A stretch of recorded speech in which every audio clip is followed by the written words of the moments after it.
ഇറാനിൽ സാധ്യമായ പുതിയ സൈനിക നടപടികളെക്കുറിച്ച് യു.എസ്. സെൻട്രൽ കമാൻഡ് തലവൻ admiral Brad Cooper president Donald ട്രംപിന് വെള്ളിയാഴ്ച വിശദീകരണം നൽകും. ചർച്ചകൾ വഴിമുട്ടിയ സാഹചര്യത്തിൽ ഇറാനെ സമ്മർദ്ദത്തിലാക്കുന്നതിന് കുറഞ്ഞ സമയത്തിനുള്ളിൽ ശക്തമായ ഒരു ആക്രമണ പദ്ധതി തയ്യാറാക്കിയിട്ടുണ്ടെന്ന് യു.എസ്. മാധ്യമമായ ആക്സിയോസ് റിപ്പോർട്ട് ചെയ്തു. യു.എസ്. സെൻട്രൽ കമാൻഡ് വൃത്തങ്ങളെ ഉദ്ധരിച്ചാണ് റിപ്പോർട്ട്. ഹോർമൂസ് കടലിടുക്കിന്റെ ഭാഗങ്ങൾ ഏറ്റെടുക്കുകയും ഇറാനിൽ നിന്നും ശുദ്ധീകരിച്ച യുറേനിയം ശേഖരം പിടിച്ചെടുക്കാൻ പ്രത്യേക സേനയെ അയക്കുകയും ചെയ്യുന്നതുൾപ്പെടെയുള്ള മറ്റു ഓപ്ഷനുകളും തയ്യാറാക്കുന്നുണ്ടെന്നും റിപ്പോർട്ടിൽ പറയുന്നു.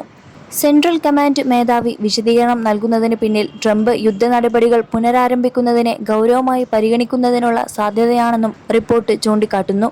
ചർച്ചകളിലെ പ്രതിസന്ധി പരിഹരിക്കാൻ ശ്രമിക്കുന്നതിനുള്ള നീക്കത്തിന്റെ ഭാഗമായോ അല്ലെങ്കിൽ യുദ്ധം അവസാനിപ്പിക്കുന്നതിന് മുമ്പ് അവസാന പ്രഹരം ഏൽപ്പിക്കുന്നതിനോ ആകാം ഇതെന്നും ആക്സിയോസിന്റെ റിപ്പോർട്ടിൽ പറയുന്നു. 21 ലക്ഷത്തോളം സന്തുഷ്ടരായ ഉപഭോക്താക്കളും 2 ലക്ഷത്തോളം തിമിര ശസ്ത്രക്രിയകളും പൂർത്തിയാക്കിയ മലബാറിലെ ഏക കണ്ണാശുപത്രി Al Salama high hospital, hospital road, Perinthalmanna.